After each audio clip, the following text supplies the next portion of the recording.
Hi guys, welcome to Aryaraj. ഇന്ന് അടുക്കളത്തോട്ടത്തിലെ കുറച്ച് വിശേഷങ്ങളുമായിട്ടാണ് ഞാൻ നിങ്ങളുടെ അടുത്ത് വന്നത്. ഒരുമിച്ച് എല്ലാം ചെയ്യാം. ഇത് കണ്ടോ വെണ്ട, ഇത് ഒത്തിരി കാച്ച വെണ്ടയാണ് കേട്ടോ. ഇത് കൊമ്പൻ വെണ്ട ആയിരുന്നേന്, പക്ഷെ ഇപ്പോഴും വേണ്ട ഇതിനെന്ത് സംഭവിച്ചെന്ന് ഒരു വ്യത്യാസം, ഇല വ്യത്യാസം കണ്ടോ. ഇതിപ്പോ കാച്ചു തീർന്ന ഏകദേശം. ഇപ്പോഴിതാ ഇലയൊക്കെ മഞ്ഞളിച്ച് ഇതിന് മഞ്ഞൾ രോഗം ബാധിച്ച്. എന്നാലും കുഴപ്പമില്ല, 3 വെണ്ടയ്ക്കയും ഇതാ വീണ്ടും വെണ്ടയ്ക്ക ഇങ്ങനെ വന്ന് നിൽക്കുക. നമുക്ക് ഇതിനെ ഒന്ന് അടർത്തിയെടുക്കാം. ആദ്യം നമുക്ക് കുറച്ച് പച്ചക്കറികൾ അടർത്തിയെടുക്കാം. അതിനുശേഷം കുറച്ച് കാര്യങ്ങളുണ്ട്, എല്ലാം ഞാൻ ഒന്ന് കാണിച്ചു തരാം. എല്ലാം ഒന്ന് കണ്ടാലോ. കാണാം. ചുവന്ന വെണ്ടയ്ക്ക കണ്ടോ, ഇത് ഒത്തിരി അമ്മ മൂടായി നിൽക്കുന്നതാണ്. ഒത്തിരി കാച്ചായിരുന്നു കേട്ടോ. ഇതൊരു അമ്മ മൂടാണ് കണ്ടോ. നല്ല ഇനം വെണ്ടയാണ്. ഇനി ഇതാ അവിടെ വിട്ട് നിൽക്കുന്നത്. ഇതും അതുപോലെ ഒരു അമ്മ മൂടാണ് കണ്ടോ. ഇതിലും നിൽക്കുന്ന 2-3 ഇതൊക്കെ വർഷങ്ങളായി കേട്ടോ. 1-1.5 വർഷം വരെ ആയ വെണ്ടയാണ്. സാധാരണ വെണ്ട ഇത്ര ഒന്നും കാലമൊന്നും നിൽക്കാറില്ല. അതിന്നൊരു 8 കാച്ചു കഴിഞ്ഞാൽ, ഇല്ലെങ്കിൽ 10-20 കാച്ചു കഴിഞ്ഞാൽ അതങ്ങ് തീരും. ഇതങ്ങനെയല്ല, ഇതിങ്ങനെ വളർന്നുകൊണ്ടിരിക്കും, കാച്ചുകൊണ്ടിരിക്കും. കമ്പൊക്കെ പട്ടുകൊണ്ടിരിക്കും. ഞാൻ ഇതിങ്ങനെ ഒടിച്ച് കളഞ്ഞുകൊണ്ടിരിക്കും. അങ്ങനെ നല്ല ഇനം 1-2 വെണ്ട എനിക്കുണ്ട്. അത് കാരണം വെണ്ടയ്ക്ക് മുട്ടാറില്ല. ഇനി വേറെയും കുറച്ച് വെണ്ടയ്ക്ക് ഇതും അവിടെ നിൽക്കും. അതൊക്കെ ഞാൻ അടർത്തിയിട്ട് വരട്ടെ. അന്ന് കൊലച്ച് ഞാൻ തേനെടുത്ത് അതുപോലെ ആ വാഴയാണിത്. അതില് വീണ്ടും കൊലച്ചതാ വന്നിരിക്കും. ഇച്ചിരി ആയാലേ എനിക്ക് തേനെടുക്കാൻ പറ്റും. ഇപ്പൊ എത്തുന്നില്ല കണ്ടോ, ഇത്രേ എത്തത്തുള്ളൂ. ഇതിൽ കിളി വന്നിരുന്ന് തേൻ കുടിക്കാറുണ്ട് കേട്ടോ. കല്യാണ കുരുവിക്ക് പുല്ലാനി പുര കെട്ടാൻ പുല്ലും നെല്ലും വൈക്കോലും പഞ്ഞിയും പായലും കുമ്മായം ഇല്ലിയും ചുള്ളിയും മോന്തായം. പൊന്നോണപ്പൈങ്കിളി പൊന്നോണപ്പൈങ്കിളി പൊന്നോണപ്പൈങ്കിളി എന്നാണ് പുരയുടെ പാല് കാച്ച്. പഞ്ചാംഗം നോക്കി കുറിക്കേണം, പഞ്ചമി പശുവിൻ പാലു വേണം എന്ന് പറഞ്ഞതുപോലെ പശുവിനെ വളർത്താനൊക്കെ എനിക്ക് ഭയങ്കര മോഹമായിരുന്നു. അപ്പൊ ചാണകം കിട്ടുമല്ലോ, കൃഷിക്കൊക്കെ ആവും എന്നൊക്കെ വിചാരിച്ചു. പക്ഷെ ഈ പ്രാവശ്യം എനിക്ക് പറ്റിയില്ല.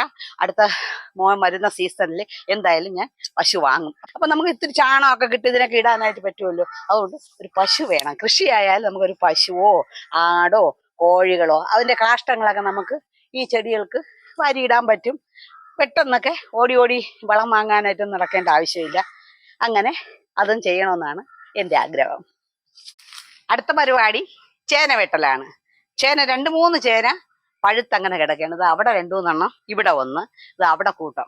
ഏതായാലും 1-2 വെട്ട എൻ്റെ ആവശ്യത്തിന് എനിക്ക് വേണം. ചേനയൊക്കെ ഇപ്പൊ തീർന്നു തുടങ്ങി. ഇത് കണ്ട ഒത്തിരി ദിവസമായി ഇതാണ്ട് ഇത് പട്ട് അങ്ങനെ കിടക്കുകയാണ്. അപ്പൊ നമുക്ക് ഇതിനെ വിടുന്ന്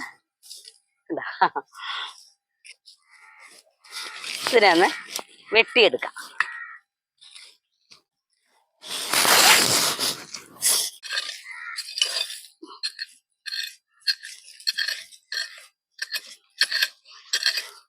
താന്നാണ് ഇരിക്കുന്നെന്ന് തോന്നുന്നു.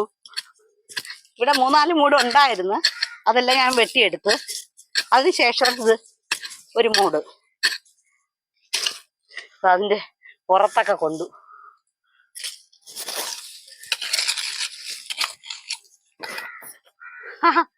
ഇതാണോ എന്തോ അറിയില്ല, ചെറുതാണോ എന്തോ. ഇതാ കണ്ടോ, ഇത് ചാണെങ്കിൽ ചെറുത് അല്ല, ഉണ്ട് കേട്ടോ, വലുതുണ്ട്. ഞാൻ വിചാരിച്ചാൽ അത് മാത്രമാണ്. ഇല്ല, 2-3 ഒരുമിച്ചിരിക്കുകയാണ് കണ്ടോ. ചേന ഭക്ഷണത്തിൽ മിക്ക ദിവസവും ഉൾപ്പെടുത്തുന്നത് ഏറ്റവും നല്ല കാര്യമാണ്. ചേനയിൽ ഒരുപാട് പോഷകങ്ങൾ അടങ്ങിയിട്ടുണ്ട്.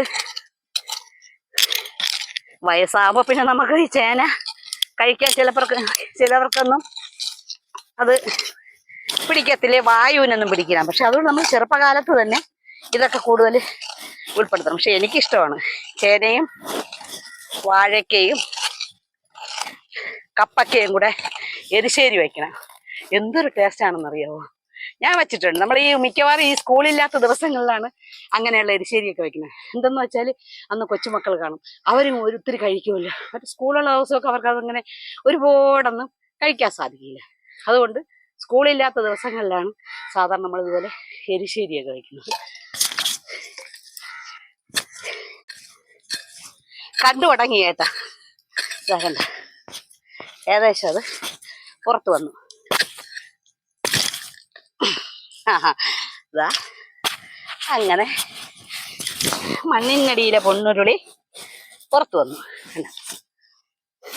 തീരെ ചെറുതൊന്നും അല്ല കേട്ടോ, കുറെ ദിവസത്തേക്കുണ്ട്.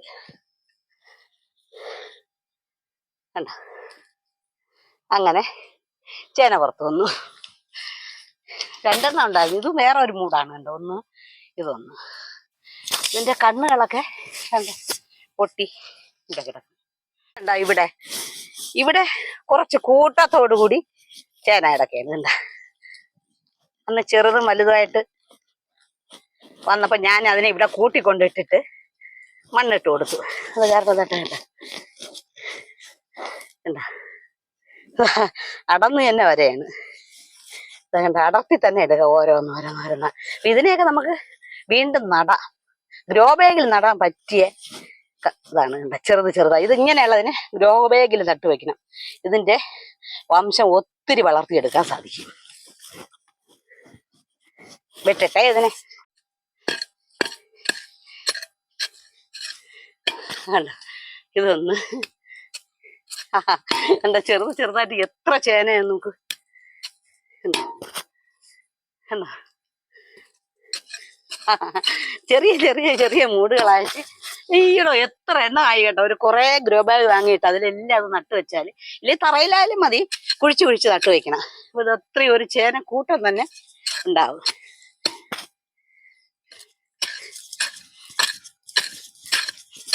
ഇത്ര എണ്ണം തോന്നുന്നു,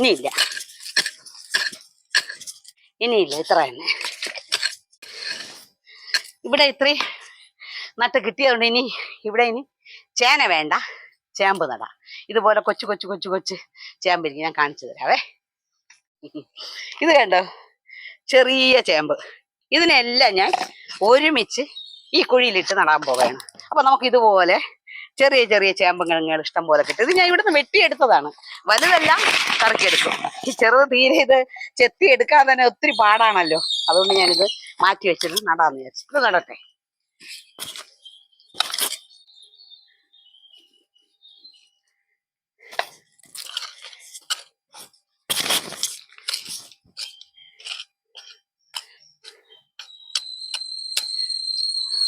കുറച്ച് കോഴിക്കാരവും ചാണകവും കൂടെ ഇട്ട് കൊടുക്കാം.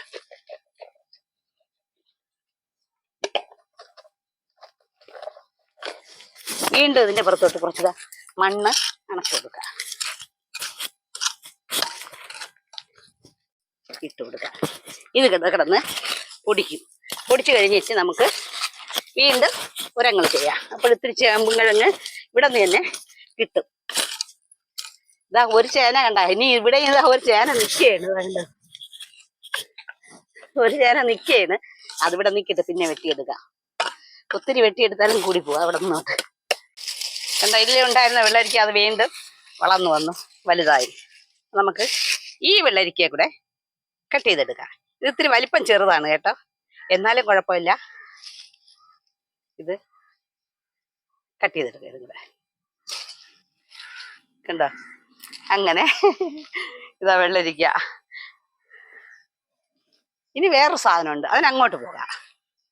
ഈ പാവയിലും രണ്ടെണ്ണം കൂടി പരുവായിരിക്കണം. അപ്പൊ ഇതിനെ കൂടെ നമുക്കൊന്ന് അടർത്തിയെടുക്കാം. ഇത് കണ്ട് ഞാൻ മൂടിയൊന്നും ഇട്ടില്ലായിരുന്നു. മൂടിയിടാൻ വരുന്നതിന് ഞാൻ കണ്ടില്ല, അത് ഒളിച്ചു കിടക്കുകയായിരുന്നു. എന്താ ഇതൊന്നും പരുവായി. അപ്പൊ ഇത് രണ്ടിനെ ഒന്ന് നമുക്ക് കട്ട് ചെയ്യാം. അപ്പൊ ഇന്നത്തെ കറിക്കുള്ളത് ആയി. കണ്ടോ, രണ്ടെണ്ണം ഇന്നത്തെ കറിക്കുള്ളതായി. ഇനി അങ്ങോട്ട് പോകാം. 2 ബോഞ്ചിക്ക പഴുത്തേക്കുന്നു. അതിനൊക്കെ നമുക്ക് അടർത്തിയെടുക്കാം. അത് കണ്ട നല്ല ചെവല കളറാണ്. അത് തൊട്ടില്ല, അതിനു മുമ്പ് അടർന്നു വന്നു. ഇത്രയാണ് ഇന്നത്തെ വിളവെടുപ്പ്. എങ്ങനെയുണ്ട്? ഇനിയൊരു വീഡിയോയുമായി ഞാൻ ഉടൻ വരുന്നതാണ്. അതുവരെ ബായ്.